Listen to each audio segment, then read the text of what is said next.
Yeah, we've heard a lot about obviously having a market price on carbon vis-a-vis the Coalition's direct action plan, and given the panel, we may as well actually look at that and see where we should be really delving into the policy, because I think if you guys can't sort it out from a free market perspective, then clearly the politicians can't. John? A price or subsidies? As with all of these things, it depends on where you start from. If you start from the assumption that we need to hit a target by a certain date, then all of the economics says that the efficient way to get there is to put a price on it that's credible and then let it rip. Now, of course, some people don't start with that price. Some people say, you know what, whatever Australia does doesn't make any real difference to global emissions. We shouldn't worry at all, or at least, you know, we shouldn't worry very much, and we should essentially free ride on the rest of the world. And indeed, there's then other people who say, you know what, the rest of the world is not going to get this right anyway, so let's not worry about it at all. And then there's people who say, well, it looks as though we're not going to get a price on carbon because, Tony Abbott has promised that he's going to repeal it, but nevertheless we should try and do something. And therefore things like a renewable energy target are a kind of, if you like, third best policy. So I think this is one where it very much depends on what you start. Where do you kind of fall along that spectrum? Do you think that the world is going to do anything? If the answer to that is no, well, then there's clearly no point in us doing anything. Do you think the world is going to do something, but we can afford to free ride on that, in which case you don't really want to do very much either? Do you think we should do something, at least in the medium, in the short to medium run, in which case I would suggest a price on carbon is going to be a more efficient way of getting there than anything else? Do you think that a price on carbon is impossible for political reasons, in which case you might want to look at some other things as being second best policies? Does anybody like the direct action plan? Well, I don't think anybody knows what it is. I mean, there's something about getting farmers to sequester things under the ground. I mean, do they dig a hole and, I don't know, push dead animals into it? I mean, I've got absolutely no idea. So, like a lot of things with the Coalition, it's take it on trust, and I suspect that's the way people are going to vote on Saturday, on trust, not on policy. But I agree with John. I mean, I think if you're going to do it, in fact, curiously, of the choices we've had, Kevin Rudd, for all that he's not proved all that popular in his second coming, I mean, going to the international price was probably the smartest thing to do. Having a fixed price that was out of odds with the rest of the world is like, it's like having a fixed exchange rate that's set too high.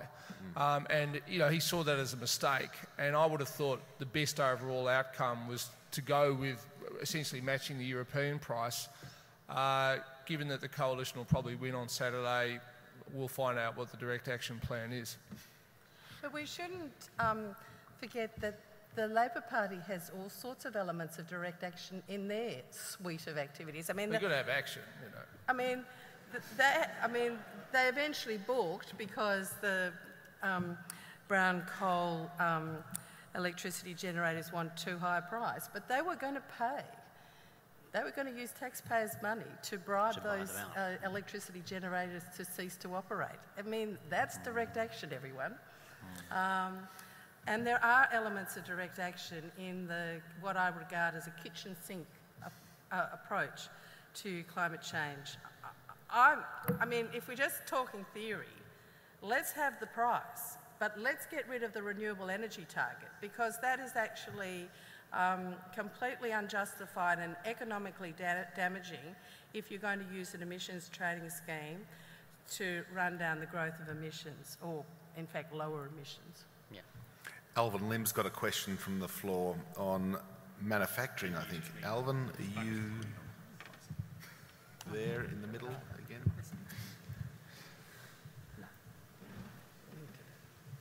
No? Not there. Gosh. We'll have to move. What about Matthew Jenkins, please?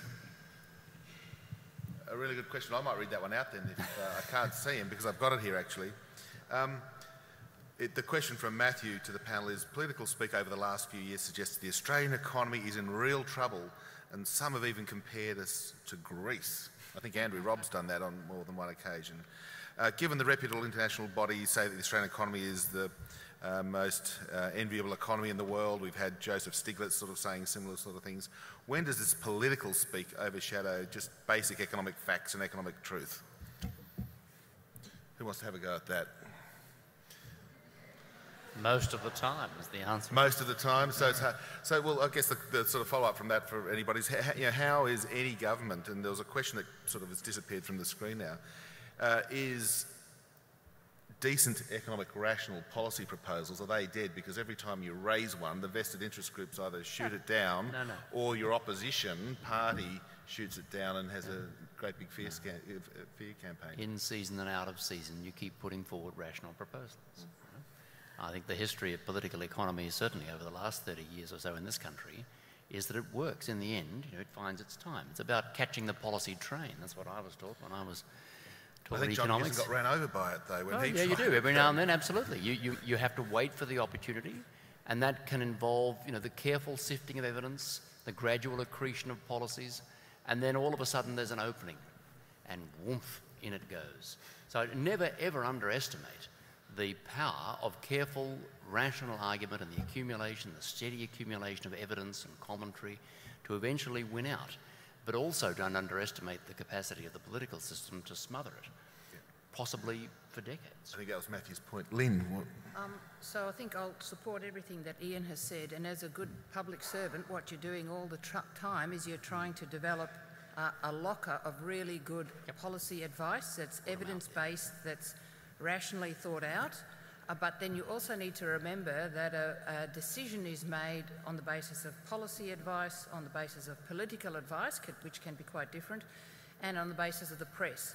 And from where I sit, I think the greatest increase in power in policy making, if you like, over the last decade has been through the press for two reasons. One, because there's this 24-hour news cycle and it's digitised, and politicians think they've got to respond immediately rather than thinking through sensible policies. And often what they do is they respond quickly with a regulatory response, which is often has down the field totally undesired consequences that don't, and the regulatory response doesn't actually address the underlying policy issue that they've been faced with. So all I can say to budding economists is continue to have the faith in developing good policy that's evidence-based, that does think about what the objective of the policy is, what the various ways of solving that policy challenge might be, and assembling the evidence to support the best or the least worst solution.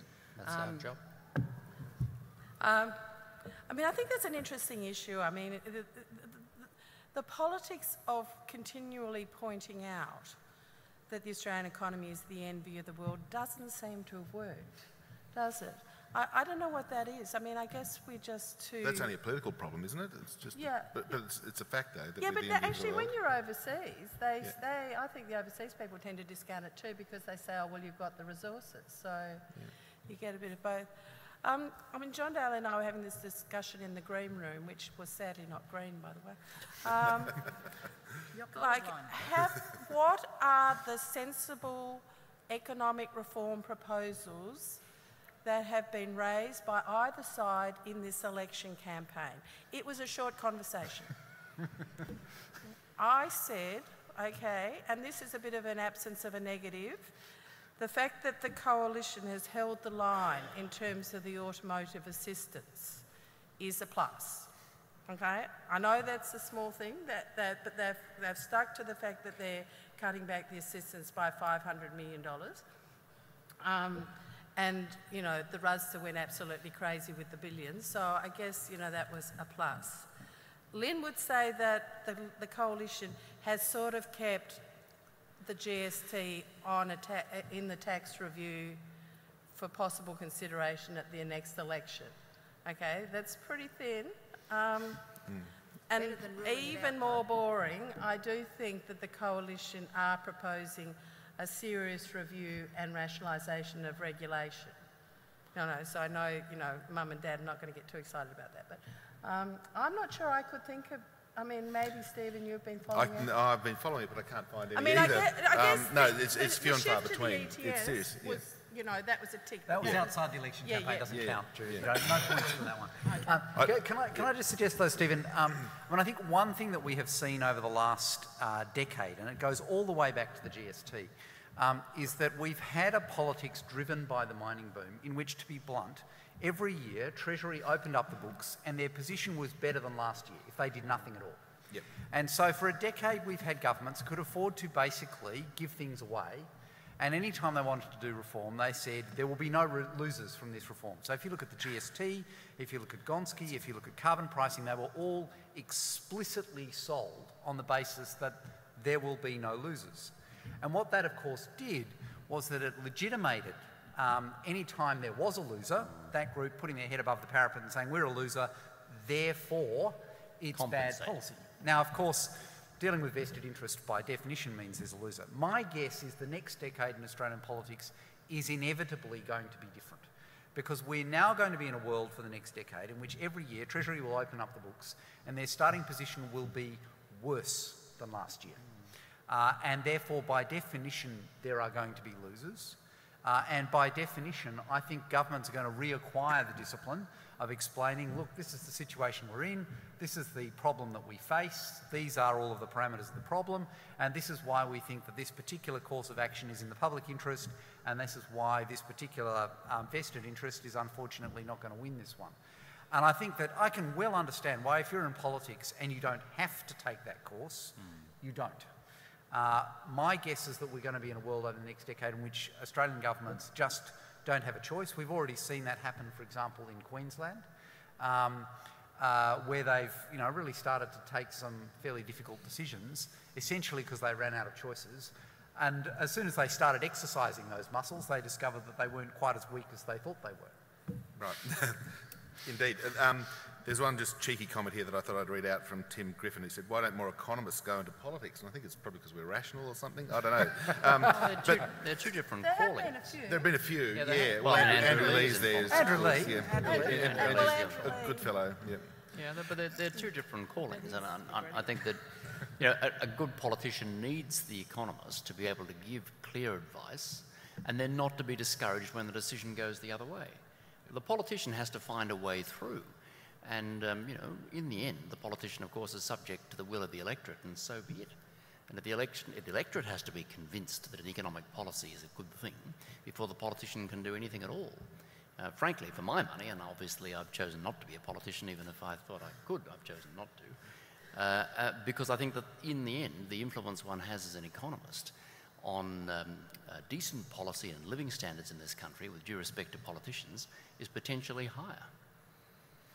But also, if you go back to Hawke and Keating, when they cut the tariffs, you looked at the polls and stuff, the population were never in favour of that. They still aren't. Never in favour of it. But they had the support of the opposition. So ideally, I think to get a series of, I don't want to use the term radical, let's call them sensible economic reforms, the best place to be is to have a government and the opposition basically on the same page. Then I think you've got a real chance. If you've got the opposition opposing everything, and people would say that was absolutely Tony Abbott, he was great at opposing things, it makes life very difficult for the government and will make a government both timid and make mistakes, in my opinion. There's a question at the back there, and while the microphone's going up there, I'm just noting that I'm not sure what this says about either the conference we've got here now or Melbourne, but ESSA Quandra is now trending in Melbourne. So whether that's this function or Melbourne, I'm not sure. I don't mean to be rude about Melbourne, but they've got a question at the back there. In the light of all you said, do you think one of the best things we have going for us is lying politicians?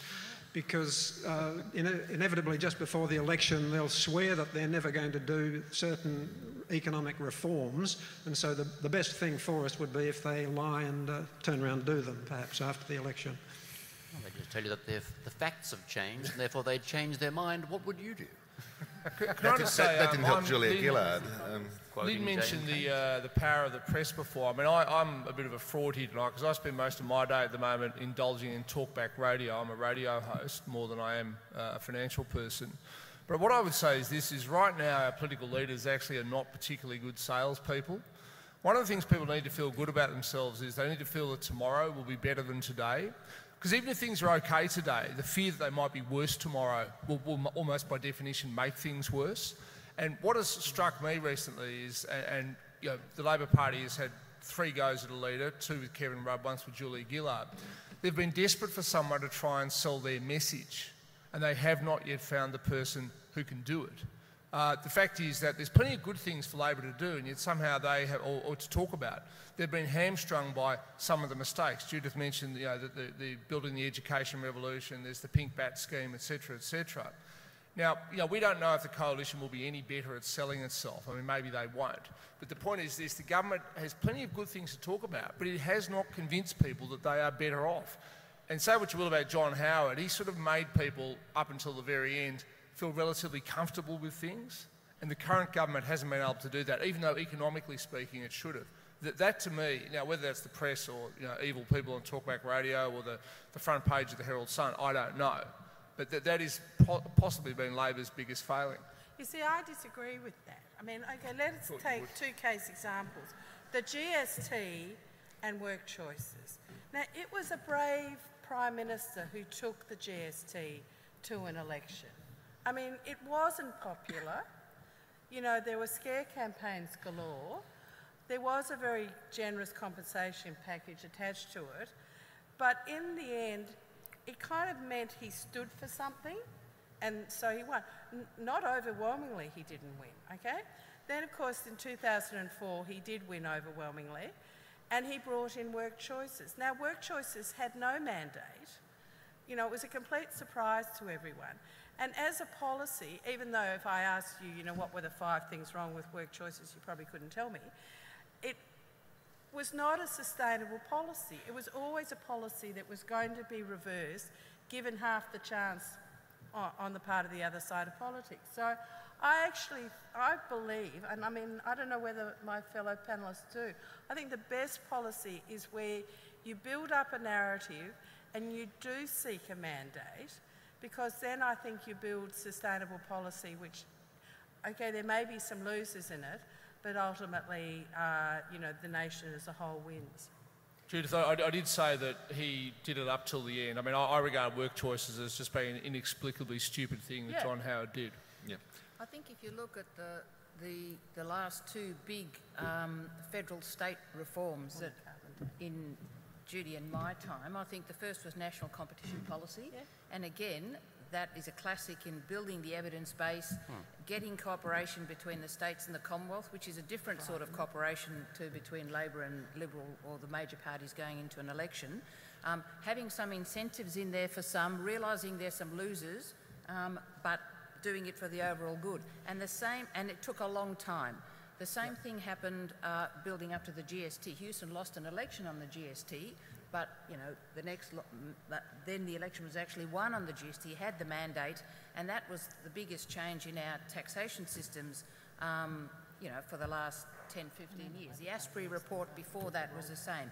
I think often reform takes time to gestate. How do you say that? Gestate, yes. And get acceptance all round, and a package that the losers are compensated just a little bit. So that certainly happened in the GST with some of the exclusions. We've got one final question from, or possibly 2 final questions from those 2 people there, I think would be good. So I think we've got short answers. Panellists, please. And, change the topic again slightly. I'd like to ask, is it economically possible to achieve 100% renewable energy in the next 20 to 30 years? And would this be the diversification that Australia needs for a stronger and more sustainable economy? At what cost?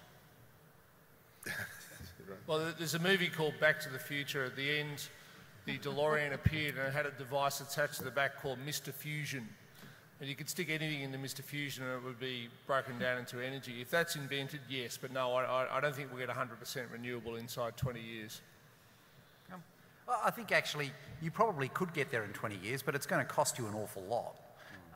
And I'd be very surprised if we got our money back as a country in terms of then the exports that we got from, you know, having developed a whole bunch of technology on the way through. Be another old river scheme. Yeah. So economically, in a sense, could we do it? The answer is yes, but would we want to? One final question from the gentleman. Thank you very much. I suppose just really following on from what a number of the panellists have remarked upon tonight, given the backlash against the ostensibly almost sort of Georgian land and mining tax reforms out of the Henry Review, the backlash against the ETS, broadly, sort of what is the prospect for economic rationalism and economic rationalist reform post-September? I mean, has populism poisoned the well to some extent? Thank you. I'll say yes. I think that it depends on whether you... I mean, the ETS is an interesting one. Let's just put that to the side, because I think there's a whole bunch of politics that lies behind that, and some of it obviously very opportunistic. In terms of the mining tax reform, I think that's a really interesting story for economists, because I think it would be fair to say that it didn't have the kind of process that Judith spoke about in terms of a careful building of the case and discussion of the available options. They came up with a model which, to say the least, had a lot of significant issues, and that I think if you look back at the history of that debate, really struggled to find substantial backers in what I would describe loosely as the policy community. There were a lot of people who thought it was just a really, even if you thought that miners should pay more tax, and indeed a lot of people thought that this was not a very good way of doing that. And I think it's a very good illustration of the way that we can say, oh, well, it went down because of populism and it went down because of short-term political opportunity. But I suspect actually there was also a large part of it, which was it wasn't very well thought through, it wasn't well designed, it hadn't been carefully discussed, and consequently it all went very badly wrong. I mean, if you look at the petroleum resource rent tax, which we've had for 30 years, it was a very methodical way they went about that. They issued, well, okay, first of all, there were no royalties because it's out in Commonwealth waters, so that was a complicating factor with the MRRT. But they issued an issues paper. There was basically 12 months of consultation.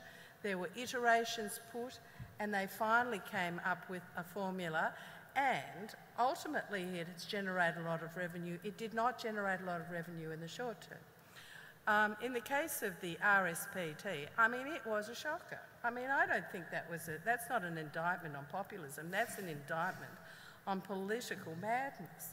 I mean, they never went to the states. I mean, the argument was that we should be moving in the directions of some profit-based rent tax, tick, but you wouldn't have done that without trying to reform the royalty system. The first thing the states knew about the RSPT was when they were listening to Kevin Rudd give a press conference about it. So, I mean, I think there are some very interesting lessons in that, and it was really how not to go about creating good public policy. And the thing is that I think it has set it back a bit because, the mining companies really revved up the campaign, didn't they? And therefore, like any government would think, oh, I'm not sure we're going there again. So I do think it has delayed that reform process. But they should have always involved the states. And I think one of the things that sort of is evident too on superannuation policy and how disgraceful and unfair the taxing of that is at the moment is the government thought about it back in March, and I think they got a few peanuts towards their fiscal position because you could just see the superannuation industry sort of doing what the mining sector was doing, was about to pounce. So, it is hard. In my view, it's a lot harder. Now, we're about to wind up, but I've just, everybody on the panel, please, just a final prediction for the election on Saturday night. It's just something that's come through from Thomas Wu. So, number of seats, we'll do it from the number of seats the coalition's going to win, and all others will be the rest. So, what's your guess, everybody, for Saturday night? And write this down and see who wins the nearest the pin. Okay, Judith, how many seats is the coalition going to win? It's kind of an interesting issue, isn't it? I don't know if you followed Andrew Lee on this, because he reckons just a number. Go to the betting houses and get the polls. So if you go and look at the betting houses, the odds for the coalition are like black caviar odds. Yeah. Even shorter now. And therefore you'd have to say 90 plus to the coalition. 90 plus? Well, we have a sweep at Grattan Institute. Okay, right. I'm a big believer in the efficient markets hypothesis, so I'm on 91. because that's what 91. Sportsbet says. Okay, Ian? Well, I was going to majority of 15, which is 75 plus 15, which is 90. About 90, everyone's on 90? Yes, come on. Yep. I was going to say coalition by 15 as Yeah, well. that's 90. Okay, well, come on, Tom, Well, just a my different best number. answers have already been taken, so I'll go out on a limb and say 95. Okay, 95. Gosh, there we go, so it's all over. But look, I think that's been a terrific session tonight, and yeah, we are trending here in Melbourne on What does that mean? Trending up Lots or of people down? are tweeting with that hashtag. I Oh. think that's the summary of it. So, look, an absolutely fantastic session, lots of interesting ideas. This could go on for another hour or two, and some of us might actually hang around to answer a few questions and just talk to you. So, thank you, Tom. Thanks, Lynn. Thank you, Ian. Thanks, John and Judith. Fantastic night tonight, and thanks for everybody for tonight. Thank you.